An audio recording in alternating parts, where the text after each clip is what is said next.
Olá! No dia de hoje, o Evangelho segundo o Espiritismo, nós vamos falar de uma coisa que é muito importante. Muitos se preocupam com a matéria. Praticamente, o parentesco corporal e o parentesco espiritual. Os laços de sangue não determinam forçosamente os laços entre os espíritos. O corpo procede do corpo, mas o espírito não procede do espírito, porque já existia antes da formação do seu corpo. Não é o pai que cria o espírito do seu filho, ele só lhe oferece o invólucro corporal, mas deve de ajudá-lo a desenvolver-se intelectual e moralmente para que ele possa progredir. Os espíritos que encarnam numa mesma família, principalmente como parentes próximos, são a maioria das vezes espíritos que simpatizam-se, unidos por relações anteriores que traduzem pela afeição e que nutrem reciprocamente a vida terrestre. No entanto, também pode acontecer de que esses espíritos sejam completamente estranhos uns aos outros, separados por antipatias, igualmente anteriores a essa vida, e que traduzem da mesma forma pelo seu antagonismo e vivência na Terra, para que eles possam servir de uma provação.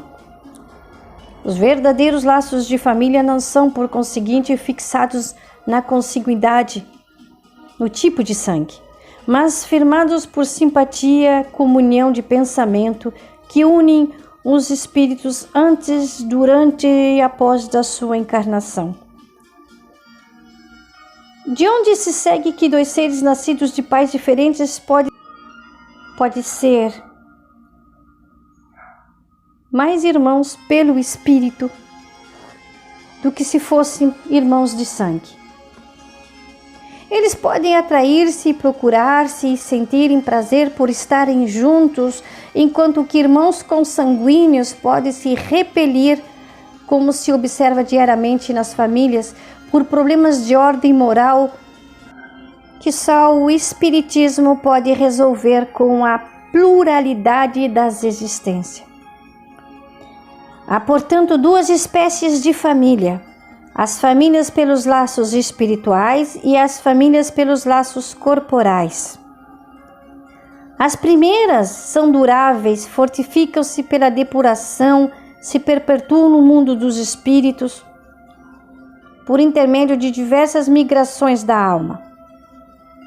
As outras famílias dos laços corporais são frágeis como a própria matéria. Com o passar do tempo se extinguem, muitas vezes se dissolvem moralmente desde a vida atual. Foi isso que Jesus desejou que compreendêssemos, dizendo aos seus discípulos: eis minha mãe e eis meus irmãos. Isto é, minha família pelos laços do Espírito. Porquanto todo aquele que faz a vontade de meu Pai, que está no céu, esse é o meu irmão, a minha irmã e a minha mãe.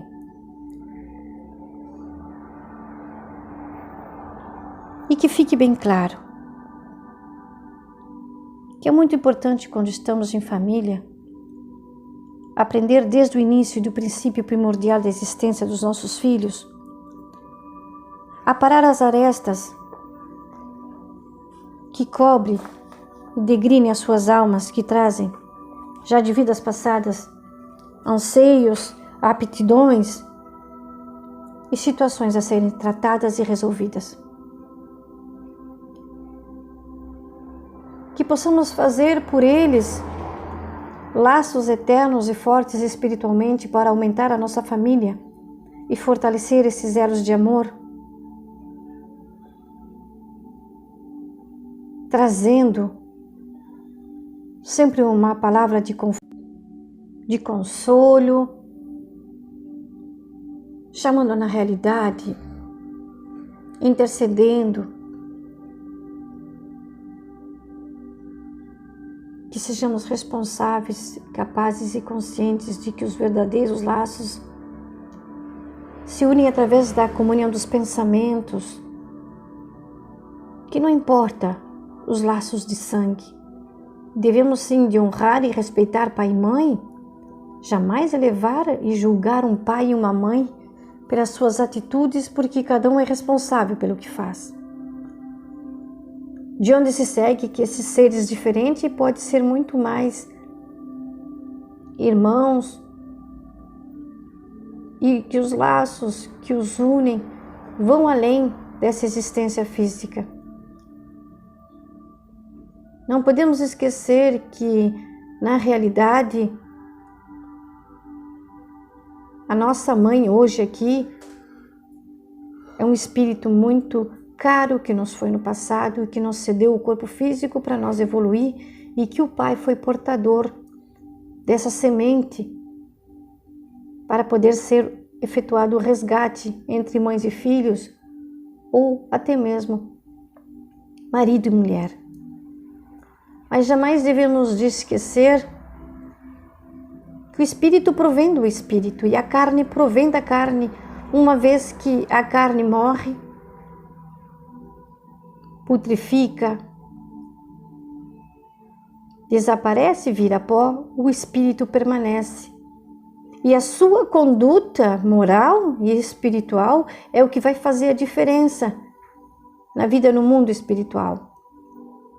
E as circunstâncias, perante todas as provas que ele venceu, ou os débitos que ele fortaleceu em vez de superar, vai provar suficientemente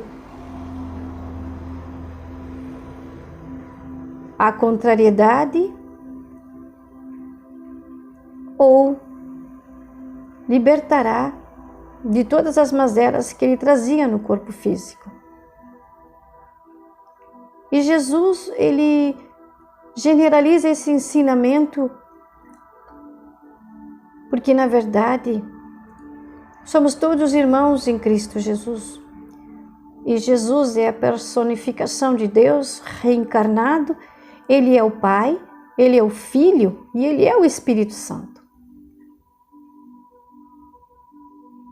Que paramos para analisar antes de fazer qualquer coisa ao nosso próximo, que possamos estar fazendo para um irmão de longa caminhada, de um pai, um filho, um irmão, que nos une somente a essência divina da vida espiritual, que esses laços fortalecidos que ficam de uma vida para outra jamais se extinguem. E para hoje, eu queria convidar vocês a analisarem o que vocês estão fazendo de suas vidas. Se vocês estão conseguindo carregar sua própria cruz, porque Jesus nos ensinou, através de todos os sofrimentos, os martírios e a hostilidade que ele sofreu de todos, a família dele, ele abraçou.